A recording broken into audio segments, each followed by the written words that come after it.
Hi, my name is Justin Odisho, and in this video, I'm going to be showing you around the user interface of Adobe Premiere Pro. So when you first launch Premiere Pro, you're going to be greeted with the home screen. You can create a new project or open a project that you've recently been working on.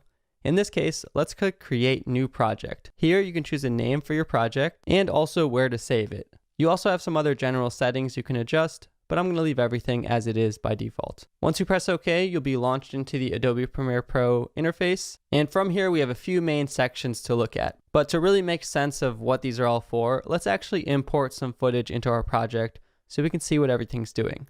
Now, in the bottom left corner here, we have our project media bin.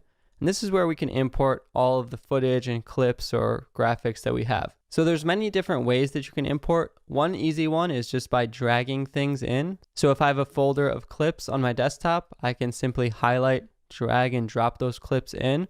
Or you can always right click and import and browse for clips. Also, like any other program, you have access to save, create new projects, and more from the file dropdown.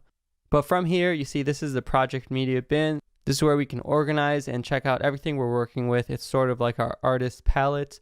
And if we ever click and drag one of these media clips onto our timeline section, which is this box right here, you'll see that it'll automatically create a new sequence based on the size and dimensions of this clip. And you can see we've got a pretty standard timeline editor down here with all of our layers and all of the clips that we can drag the timeline through. And we have our program window right here, which shows us what we're looking at on the timeline. So we can edit and see what's going on. And from the left and the right of this, we have a few other main sections of our interface.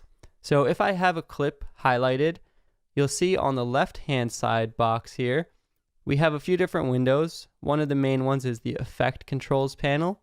This allows us to control certain aspects of each clip, such as the position, the scale, the rotation, and things like that, and work with basic tools such as keyframes if we wanted to make animations. Within each one of these panels, you also have a few different tabs that we can switch through. So you have the effect controls, but you can also see the source clip. So if I ever double click on anything, I can check out this clip in its entirety. Let's say if I only had one small section of a clip and I wanted to see what that clip was in its entirety, I can do that in the source window. We also have the Lumetri scopes, which can give us visual information about the brightness and color channels in the image when we're color grading, color correcting. We have audio mixers and many other tools that we might not always use for each clip, but they're there. Now on the right hand side, we also have a bunch of tabs that are stacked on top of each other that we can collapse or expand, such as the info about the clip, the effects panel. This is where all the video effects and video transitions live, where we can click and drag them in between or on clips. And we also have the essential graphics panels where we can add text or preset titles and screens that Adobe provides, as well as things like the Lumetri color panel, like I was mentioning with the scopes, where you can adjust color, curves, contrast, and things like that. And if you ever want to open a particular window or see where something is, you can always go to the window drop down and check things on or off. And you also have the ability to arrange and drag things however you like. So if for some reason you like your effects control panel down here, you can put it down there. Or if you want to pop out your scopes for a second, you can undock certain panels and move them wherever you like. Adobe does have some pre-organized workspaces for you up at the top here. So let's say something that works on assembly of clips, something that focuses on color or just on effects, where they've arranged windows in different ways that are better for working on audio or assembly.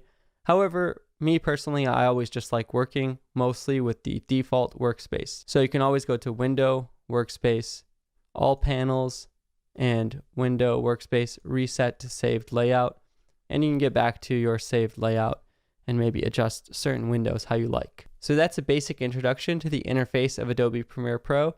And in the next episodes of this series, we're going to be diving more into the media bin, timeline, and checking out some editing basics.